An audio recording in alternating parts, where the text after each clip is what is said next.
Hey, you guys, this is Nina. Like, share, and subscribe. I can be found on Twitter at Love Radio 44132. This is Open Mic Friday. We are going live. I would love to hear your comments on Twitter. Twitter and YouTube. Tonight, we will be talking about the Armand Arberry case. Everyone is familiar with this at this point.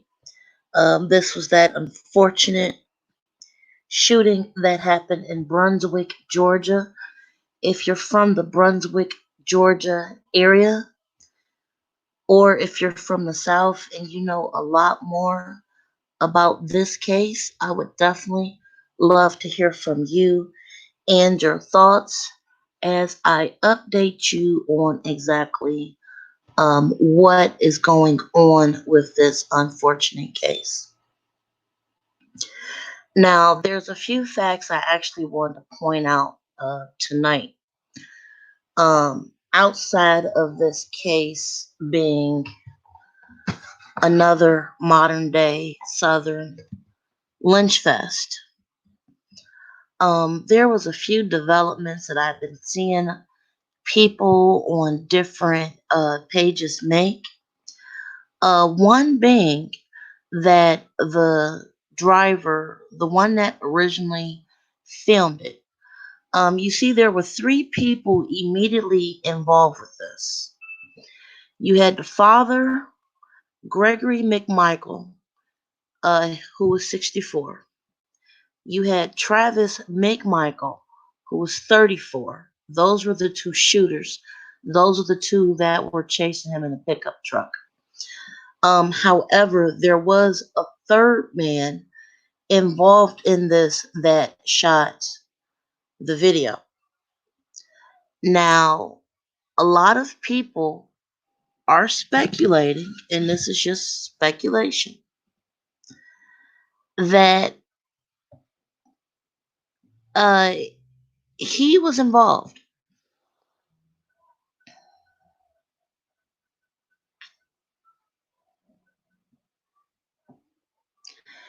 And the crazy thing about that, the more I looked at it and examined that video, which I am definitely not going to show here,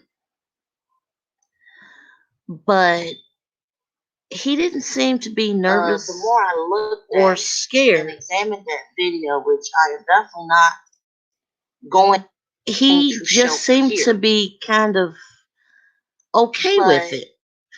he didn't seem to be nervous the more I looked or at it scared. and examined that video, which I am definitely And I want you guys to kind of try to understand where I'm coming from. You're driving down the street, you see a shooting in progress with a shotgun. You have two people chasing someone. My immediate opinion would have been to drop that camera and get the heck out of there. Or better yet, use my phone to nervously call the police. And when someone actually pointed that out to me, I actually started to think, you know what? They're right. You have to look at this from real time. Uh, there are multiple reports coming out as far as um, what brought that guy out there to, film this in the first place, whatever, whatever. But right now, I do actually find it strange that he not only shot the video, but he didn't really seem too shocked, if that makes any sense. I mean, I'm not even sure if anyone listening, was he the one that even called the police? The driver of the car, the one that shot the video, did he even call the police? I'm wondering who called 911. Another question I have. which actually came out because new video was actually just released that I saw about 20 minutes ago. And this is actually why I jumped online. Why was Armaud Arberry inside of the vacant house?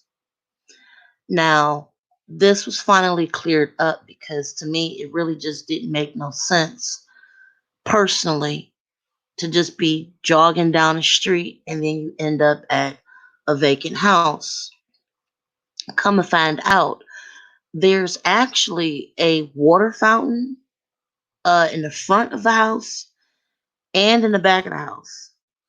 And the video surfaced that Armand Arbery was not the only person at that house. I want that to sink in for a minute, everybody.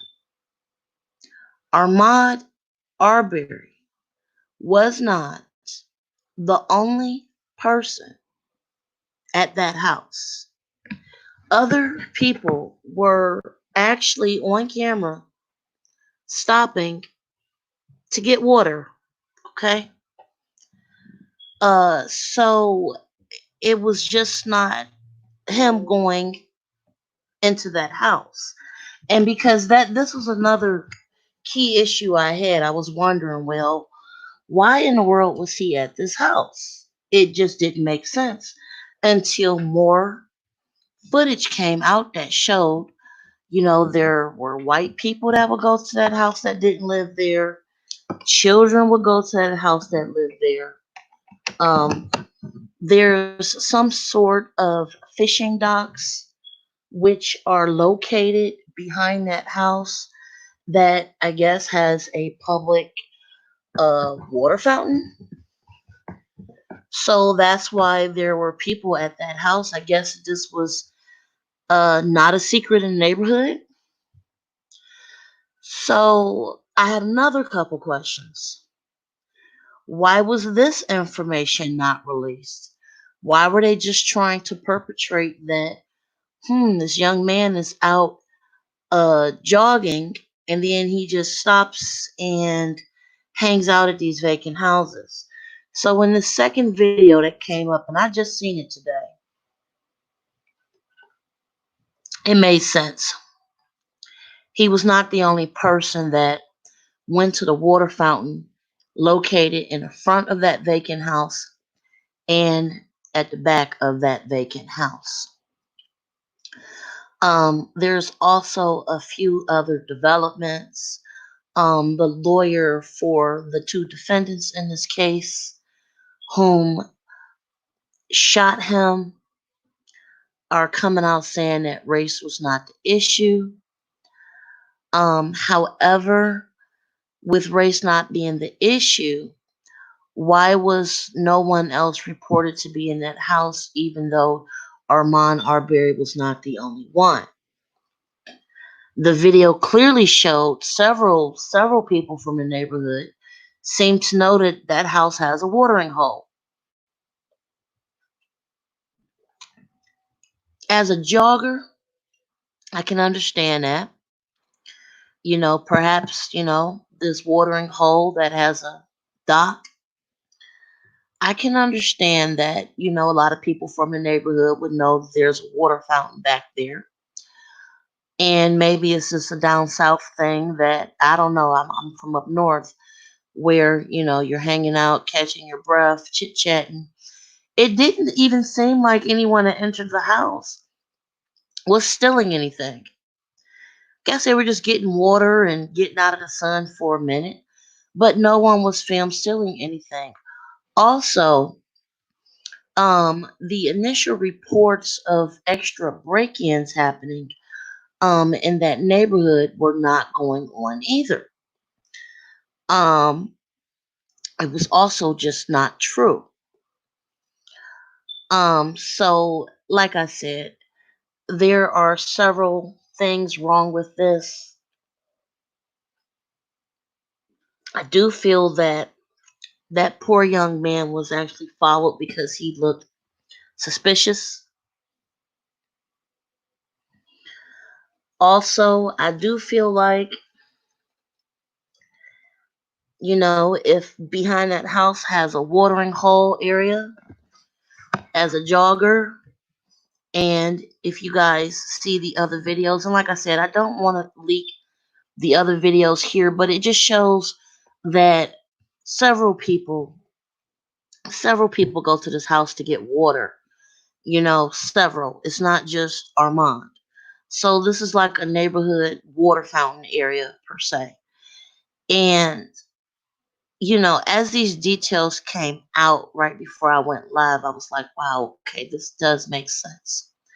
Now, honestly, from looking at all of this, um, my opinion is definitely that he was stalked by the two men that took his life. I do feel like in this particular case, race was a particular issue. And that was just reaffirmed by seeing that not only did Black people go into this house, but white people also went to this house because there is a water fountain behind the house that you can drink out of. So I do believe that he was unjustly targeted in a sense.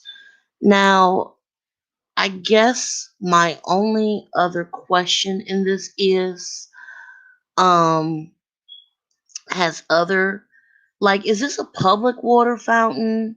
Was this fountain there before this house was being built? Because it seems like several people use this fountain. So I was just wondering about that. And if there's anyone from that area that would get on here and leave a comment, I would love to know more about this water fountain.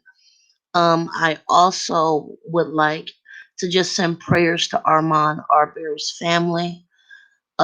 Blessings out to them. This young man's birthday was a few days ago, and unfortunately, he did not make it to this birthday because of the unfortunate incident that happened. But I'm just going to keep my prayers up for this family in hopes that they do find justice.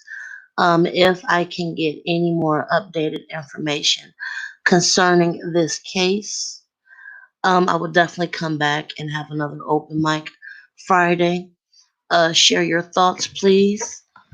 And don't forget to like, share, and subscribe. And don't forget to donate. Become a day one subscriber. We are definitely going to grow this channel. Until the next episode, you guys, enjoy your day.